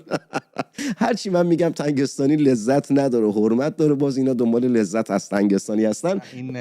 نبی جان همون آقا اجازه است. آره این همون آقا اجازه است. نه آقا نه. یه جمله میگم به 4 دقیقه نمیرسه. یک نمونه از همون نفوذ قطر در اروپا رو همون ببینید چجوری جام جهانی رو خریدن در بدترین کشور از لحاظ آب و هوایی که اصلا مجبور شدن به خاطر شدت گرمای هوا جام جهانی رو به زمستون موکول بکنن و بعدن گندش در اومد، ست پلاتر میشه پلاتینی، تمام اینا بعدن کنارگیری کردن، مجبور به کنارگیری از فیفا شدن و همین خلاصه تا بعد. زنده باد 28 ثانیه. میبینی مصطفی چقدر خوب. مصطفی جان مصطفی جدیدن خیلی اذیت میکنه منو.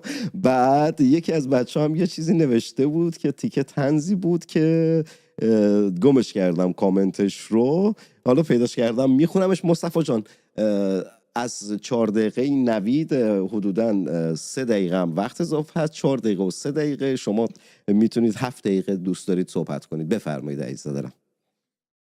آها این نکته رو نوشته بود، نوشت که مصطفی ول کرد رفت. نه، مصطفی بازیکن آزاده، گهگداری میره میاد، میره دور میزنه.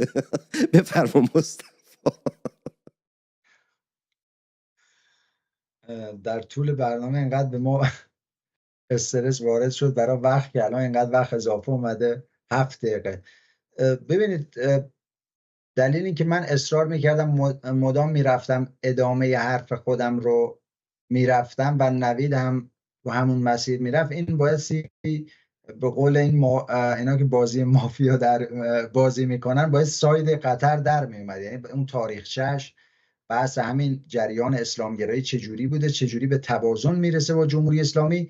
یک سری دلایل منطقی باید برای خودمون جور کنیم که یعنی وقتی یک اتفاقی میفته، یک اکتیو، اینجوری نباشه که همینجوری بمونیم حیرون که چرا این قطر، این جمهوری اسلامی، این آمریکا، این همه بازی دلیلش چیه. برای همین نیاز بود که همچین کاری بکنیم. و من یک اشاره هم بکنم، شما برید نگاه کنید کلا در مدیای فارسی در مورد قطر تا الان هیچ پادکست قوی ایجاد نشده، به وجود نیومده. لازم بود این برنامه. من خیلی تشکر میکنم از محمد که چجوری بگم مبدع این شد. این برنامه اگر دیده بشه بسیار با اهمیت، بحثای توش شد که حالا در حد بضاعت خودمون به قطر بپردازیم. قطری که رفته اون گوشه قایم شده، هیچ کسی هم بهش نمیپردازه، داره پولش هم در میاره، خرجش هم میکنه، مثل جمهوری اسلامی هم کار میکنه، کسی بهش کار نداره. لازم بود که یکم بیاد بالا. در ادبیات مدیای فارسی هم این قطر یه خورده بولد بشه. میدونم که در اسرائیل و اخیراً هم در آمریکا دارن اینو بولد میکنن. نیاز، حتی من اعتقاد دارم ای کاش یک مثلث ایجاد میشد، یک سری پژوهشگر یا حتی یوتیوبر یا حتی کسایی که حالا انجمنهای یهودی که در بریتانیا هستن، در جای مختلف، میتونستن با ایرانی ها و با بعضی از آمریکایی‌ها که دنبال این قضیه هستن یک هماهنگی میشد، اصلا یک نشست NGO تحت عنوان NGOیی میذاشتن و به نقش قطر یعنی تمرکز میکردن دور از دست سیاستمدارا و اینا. میتونستیم اینو یه خورده بیشتر بولدش کنیم و بیشتر در توجه مردم منطقه قرار بگیره، مخصوصا این که میدونم بعضی از کشورهای منطقه هم بسیار استقبال میکنن و حتی کشورهای عربی از این مسئله استقبال میکنن. برای منافع مردم ایران بسیار ضروریه که قطر رو بشناسیم.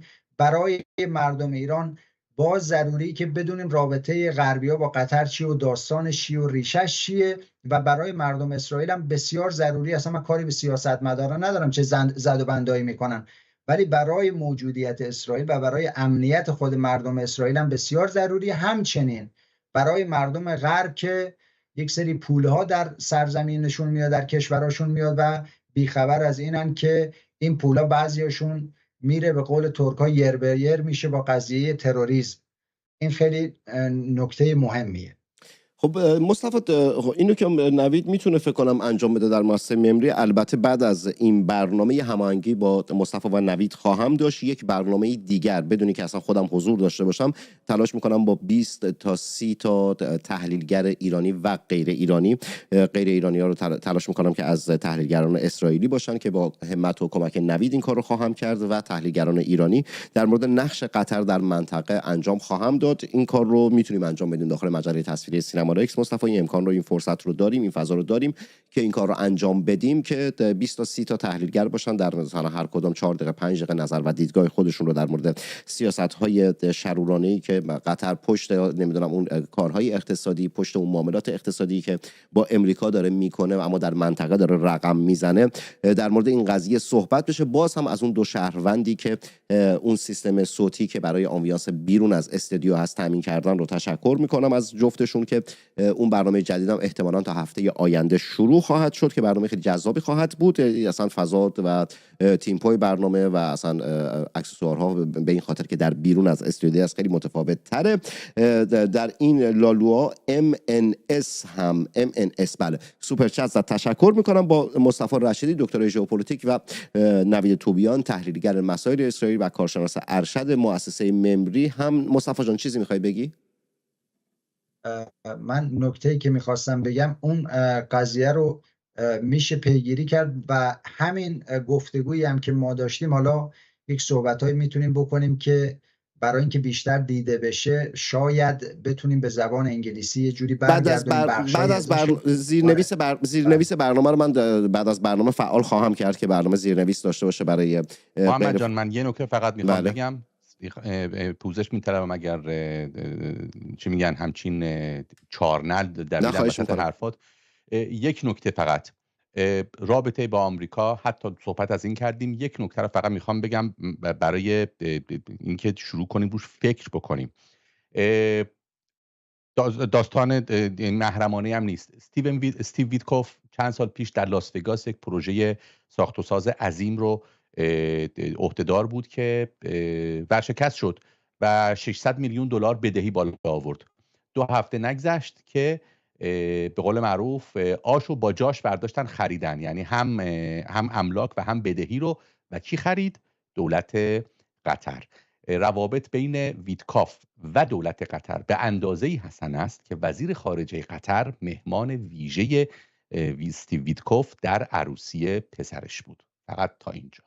متشکرم. نوید توبیان، تحلیلگر مسائل اسرائیل و کارشناس ارشد مؤسسه ممری، و مصطفی رشیدی، دکترای ژئوپلیتیک از بریتانیا مهمان این قسمت از برنامه بودن. میریم برای افتر پارتی برنامه و قبل از اینکه وارد افتر پارتی برنامه بشیم، آقا لایک کنید، کامنت بذارید، سوپر چت فراموشتون نشه. لینک ممبرشیپ رو بالا گذاشتم که میتونید کلیک بکنید و عضو مجله تصویری سینمارکس بشید. ماهیانه هزینه اندکی است که پرداخت میکنید، اما در عوض سبب بقای مجله تصویری سینمارکس میشید. و جونم واسهتون بگه که بریم واسه افتر پارتی دختران زیبا و پسران خوش‌تیپ آبادانی شهرستانی تا برنامه آینده موسیقی خوب گوش کنید، مطالعه و ورزش کنید، سمت سیگاری، تمچه، زگدوا، ترامادول و مابقی مزخرفات نرید. یعنی معتاد نباشید و معتاد نکشید. عزیزم حشوش و چیلیم هم خودش معتاد نکش عزیزم، خوب نیست.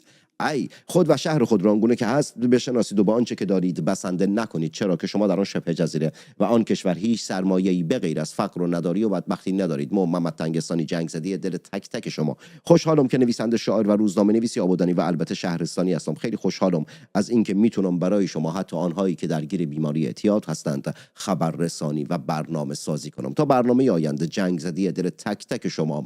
وعده ما آبادان کواترا خونه ننمینا. خلاص بریم افتر پارتی. جانم باریکلا ها، دستا به افتخار حجت خانمش. ها دست مالا بالا بالا. باز اومدیم با آقا حجت و خانمش. ماشاءالله.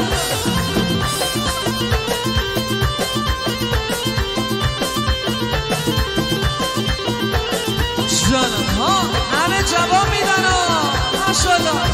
آماده ای که هنو گل بند، هنو گل بند، هنو گل بند، هنو گل بند. من اسمش هست بیدو نسای شده قاسم، اسم زنی شده گل من سباس بکن. هنو گل بند، هنو گل بند. النازمون هستش یا نه؟ بله، الناز خانم با دست بندری بالا قشنگ وسط میدون. فری 24 کبوتر هستش، نازیلا صاحب مجلس هستش دیگه، فرانک هستش دیگه، مهران هستش، غزلبانو نازنین. غزلبانو کودک چگونه است؟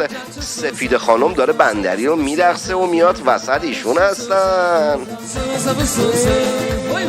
مهران هم که گفتم دیگه. کیا هستن؟ آسمون. به به، آسمونمون هم که هست. زمینی نداریم چرا ما؟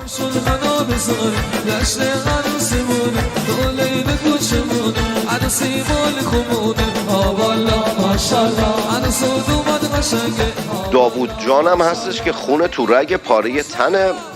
کامران هستش. به به به به. بچهای کامیونیتی سینمارکس همگی هستن که بابا. پس چرا اینقدر سوپر چت ها پایینه؟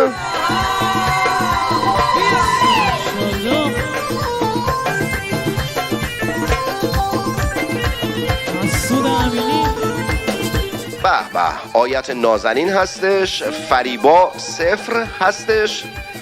بعد دیگه کی هستن؟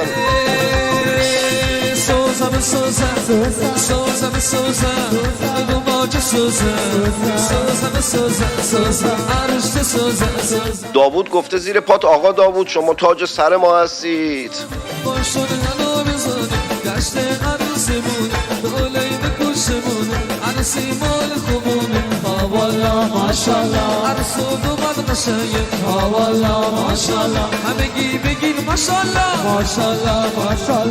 سید فرامرز حسینی هستش تو لایف.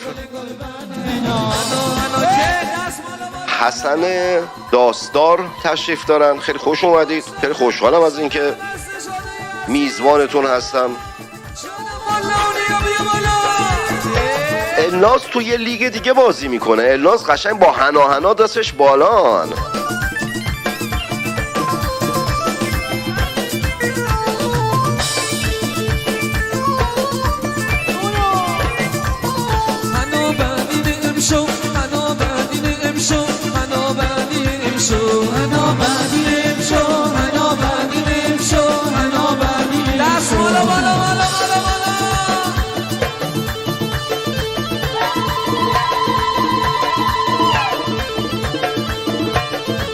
داوود نوشته محمد با این تعریفش قیمت منو $100 برد بالا، شما هزاران دلار میارزی مشتی.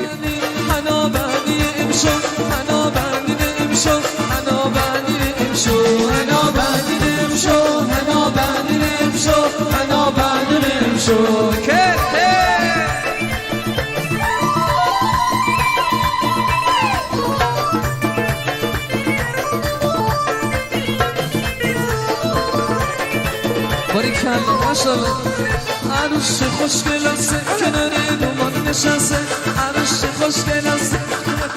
آیت اهمیت نده برادر، اهمیت نده، اینا رو حلشون میکنیم. آیت صدا موسیقی بندری تو آپارتمانتون ببر بالا، حالشو ببر. همه کل بالونیا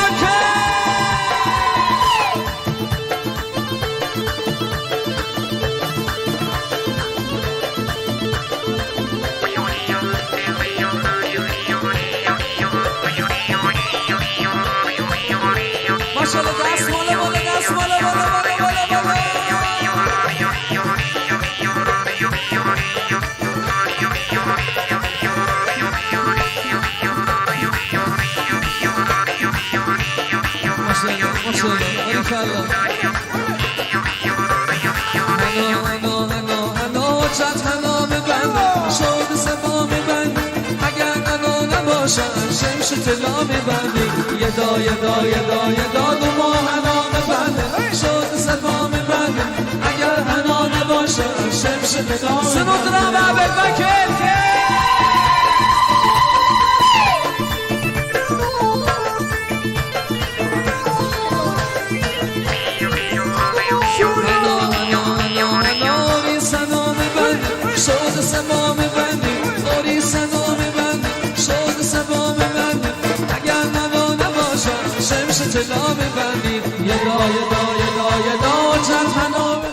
دیبی دو نوشته که من چرا میدارم میرقصم، چرا نرقصی؟ پاره تنم رقص و شادی بخشی از فرهنگ ملت ما ایرانیان است، ملت ایران است. چرا شاد نباشی جگر گوشم؟ فارانفا سوپر چت زد نوشت بیو وسط. ماشالله بدون مهاجر همیچی بالونی یه دا چند حنا میبنده شد سبا میبنده اگر حنا نباشه شمش بلا میبنده هی مبارک هی مبارک هی مبارک هی مبارک حجت مبارک هی مبارک اوریس مبارک یه دا اوریس حنا میبنده شد سبا میبنده شمش طلا میبنده دایه دادو ما حنا میبنده شد سبا میبنده اگر حنا نباشه شمش طلا میبنده وای هی آیا صدای باگی آیا هی آیا صدای باگی آیا بره من شیکی اندی دو ما دوی آیا یه دا چند حنا میبنده شد سبا میبنده اگر حنا نباشه شمش آسمونمون نیستش دیگه، نه آسمون.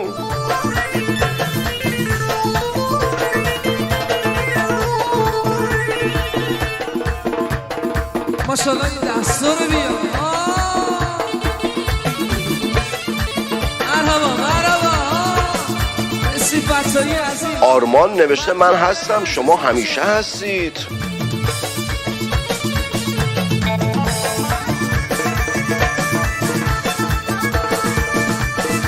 اون سباناز نیستش، چقدر اسمش خوشگل بود، سباناز. سوزان هستش نوشته فاران جان درود، یه سال از شما دارم، بپرس سوزان جان سوالتو.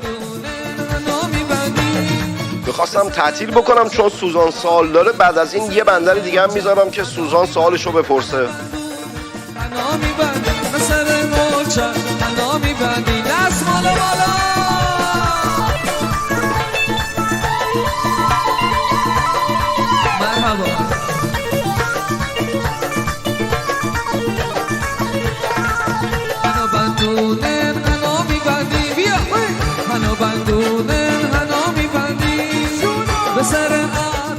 سوزان سوالتو بپرسی که یه ملتی منتظر سوالتن.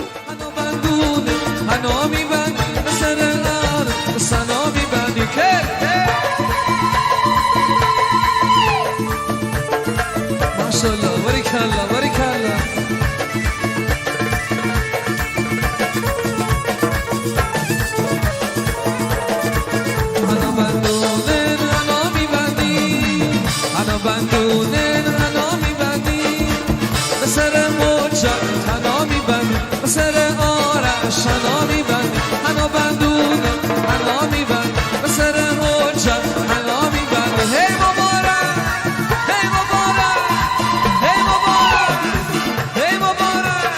حجت مبارک آرش مبارک هی مبارک هی مبارک هنو بندونم هنو میبندی هنو بندونم. سوزان جان این سوالا جاش اینجا نیست عزیز دلم، پاره تنم، چون وحید جان بهمن پاره تن منه، رفیق نازنین منه، گهگداری که وقتش آزاد باشه باهاش مصاحبه گفتگو میکنم. جای این چیزا اینجا نیست عزیز دلم. قربون قد و بالات بشم. قشنگ شاد باش، دست بندری تو بیار بالا. و وحید جان بهمن خیلی درست صحبت کرده، حرفای درستی زده، تحلیل های درستی در سالهای گذشته داشته. در نتیجه قربونت بشم.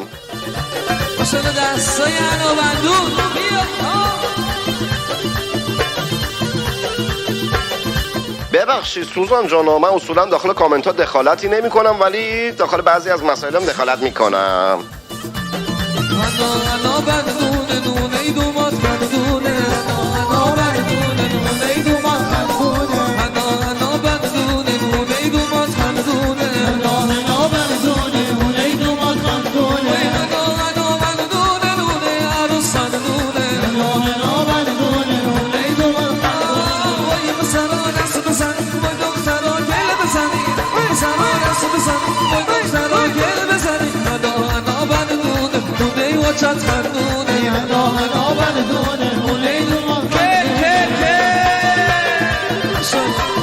تک تک ملت ایرانی، کسانی که ملیگرا هستند، پادشاهی ولیعهد ایران رو باور دارند، پاره تن من هستند.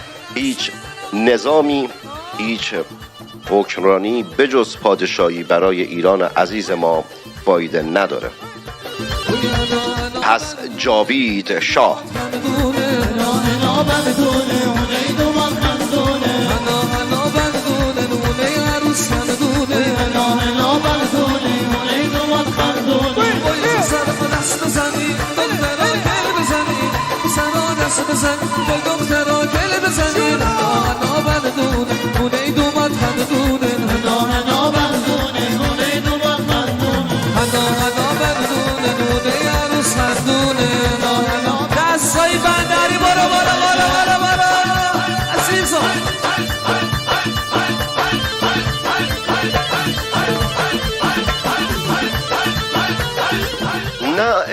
نازنین چرا بگم که کاش که زودتر تموم کرده بودم، تازه میخوام آهنگ شادتر بذارم واسهتون.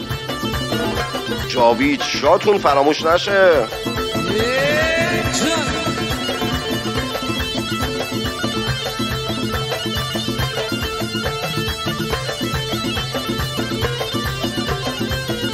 فاران پاره تنی عزیز دلی، عزیز دل من، شادی تو بکن فاران جان.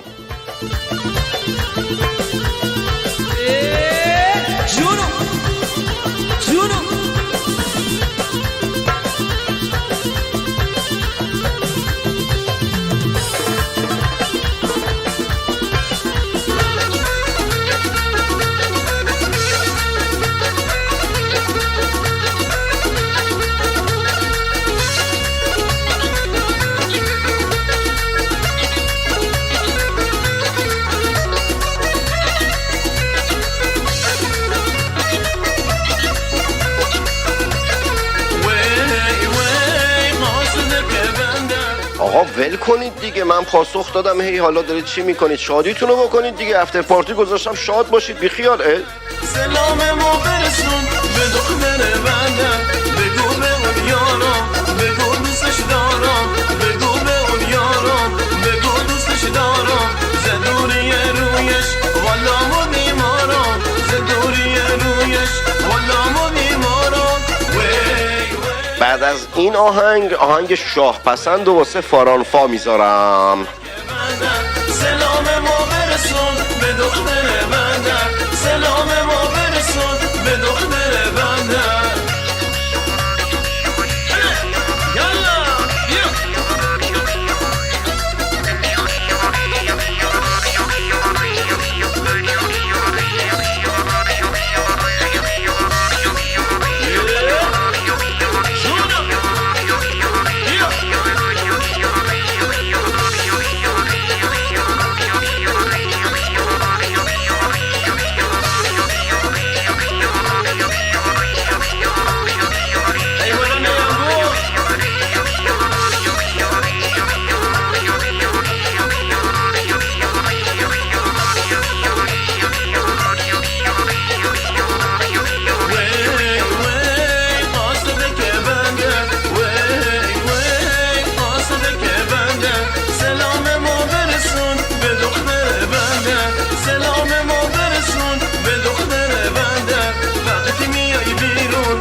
آهنگ شاه پسند سعلم سهیلو رو میذارم واسه فارانفار و وحید جان بهمن نازنین پادشاهی خواه که خودش در این برنامه نبود، اما یاد و خاطره وحید جان بهمن که قلبش برای ایران میتپه در پایان برنامه تو افتر پارتی بود. وحید جان اگه برنامه رو داری میبینی چاکرتم، پرچمت بالاست.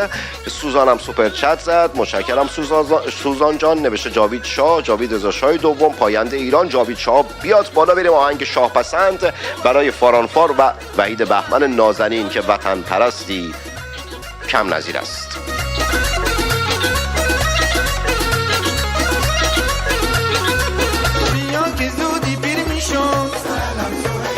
اسیر درد و غم میشم، بیا که زودی پیر میشم، اسیر درد غم میشم، وای جونم وای عمرم وای یارم وای عمرم.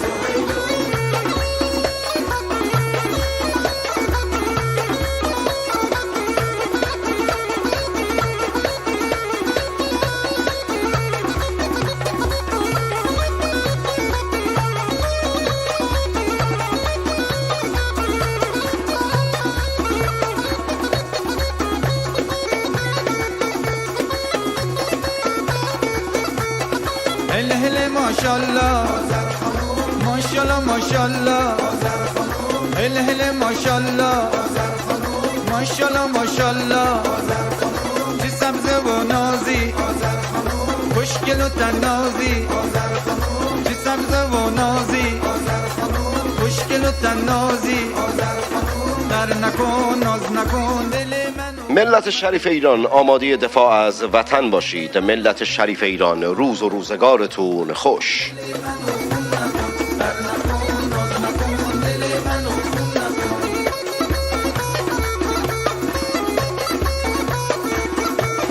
بیا به بالینو میبین چه غمگینو، بیا بشین پیشو سبزه شیرینو، در نکن ناز نکن دل منو خون مکن، در نکن ناز نکن دل منو خون مکن، ناز نکن دل منو خون مکن، در نکن ناز نکن دل منو خون مکن.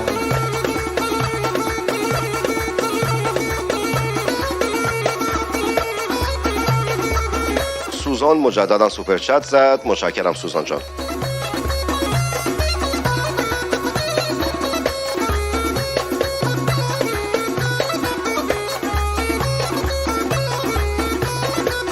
بیا ای نازنینم بیا داغ